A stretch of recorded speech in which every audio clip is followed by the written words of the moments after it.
Assalamualaikum warahmatullahi wabarakatuh. Perkenalkan, saya Putri Ratna dari kelas SD 1I PGSD dengan NIM 10540112522. Saya akan menjelaskan sedikit tentang akhlak pribadi. 1. Siddiq. Siddiq artinya benar atau jujur, lawan dari dusta atau bohong. Al-Kasib. Seorang muslim dituntut selalu berada dalam keadaan benar, lahir batin, benar hati, benar perkataan, dan benar perbuatan. Antara hati, perkataan harus sama, tidak boleh berbeda, apalagi antara perkataan dan perbuatan. Benar hati apabila hati dihiasi dengan iman kepada Allah Subhanahu wa Ta'ala dan bersih dari segala penyakit hati, kata perkataan apabila semua yang diucapkan adalah kebenaran, kebatilan. Rasulullah Shallallahu Alaihi Wasallam memerintahkan setiap muslim untuk selalu siddiq karena sikap siddiq membawa kepada kebaikan dan kebaikan akan mengantarkannya ke surga, insya Allah. Sebaiknya beliau melarang umatnya berbohong, karena kebohongan akan membawa kepada kejahatan dan kejahatan akan berakhir di neraka. Beliau bersabda, "Hendaklah kamu semua bersikap jujur, karena kejujuran membawa kepada kebaikan dan kebaikan membawa ke surga." Seseorang yang selalu jujur dan mencari kejujuran akan ditulis oleh Allah sebagai seorang yang jujur, yaitu siddiq. Dan jauhilah sifat bohong, karena kebohongan membawa kepada kejahatan dan kejahatan membawa ke neraka. Orang yang selalu berbohong dan mencari-cari kebohongan akan ditulis oleh Allah sebagai pembohong. Bentuk-bentuk siddiq. Ada beberapa bentuk dalam siddiq, yaitu benar perkataan, benar pergaulan, benar kemauan, dan bentuk-bentuk kebohongan. Sifat bohong adalah sifat yang sangat tercela. Rasulullah Shallallahu Alaihi Wasallam menyatakan, mestinya seorang mukmin tidak mungkin jadi pembohong. Rasulullah Shallallahu Alaihi Wasallam ditanya oleh para sahabat, apakah ada orang mukmin yang penakut? Nabi bersabda, ada. Selain ditanya lagi, apakah ada orang mukmin yang kikir? Beliau bersabda, ada. Kemudian ditanya lagi, apakah ada orang mukmin yang pembohong? Beliau menjawab, tidak ada. Seorang muslim harus menjauhi segala macam bentuk kebohongan, baik dalam bentuk pengkhianatan, mungkin janji, kesaksian palsu, fitnah, gunjing, ataupun bentuk-bentuk lainnya.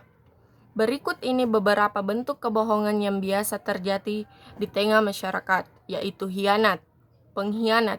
Sifat pengkhianat adalah sejelek-jelek sifat bohong yang dimiliki seseorang. Kedua, mungkir janji. Sifat mungkir janji menunjukkan pelakunya memiliki kepribadian yang lemah. 3. Kesaksian yang palsu. Kebohongan jenis ini mendatangkan kemudaratan besar bagi masyarakat. Fitnah. Ini yang paling sering terjadi di tengah-tengah masyarakat. Biasanya seseorang memfitnah orang lain dengan maksud menjatuhkan nama baik atau menggagalkan usahanya.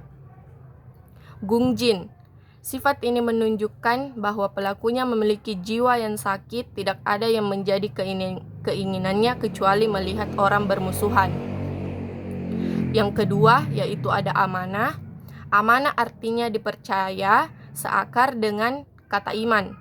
Sifat amanah memang lahir dari kekuatan iman. Semakin menipis keimanan seseorang, semakin pudar pula sifat amanah pada dirinya. Antara keduanya terdapat kaitan yang sangat erat sekali. Rasulullah Shallallahu Alaihi Wasallam bersabda, tidak sempurna iman yang tidak amanah, dan tidak sempurna para agama orang yang tidak menunaikan janji. Amanah dalam pengertian yang sempit adalah memelihara tipan dan mengembalikannya kepada pemiliknya dan bentuk salah, sedangkan dalam pengertian yang luas, amanah menyangkut banyak hal. menyimpan rahasia orang, menjaga kehormatan orang lain, menjaga dirinya sendiri, menunaikan tugas-tugas yang diberikan kepadanya, dan lain-lain sebagainya. Tugas-tugas yang dipikulkan Allah kepada umat manusia oleh Al-Quran disebut sebagai amanah, amanah taklif. Dan ada pula yang disebut istiqomah. Secara etimologis, istiqomah berasal dari kata istiqmayas takimu, yang berarti tegak lurus. Dalam Kamus Besar Bahasa Indonesia, istiqomah diartikan sebagai sikap teguh pendirian dan selalu konsekuen. Dalam terminologi akhlak, istiqomah adalah sikap teguh dalam mempertahankan keimanan dan keislaman sekalipun menghadapi berbagai macam tantangan dan godaan. Ketakutan seperti itu akan menghambat kemajuan dan bahkan menyebabkan kemunduran. Seseorang tidak akan dapat berbuat apa-apa apabila selalu dipenuhi rasa takut.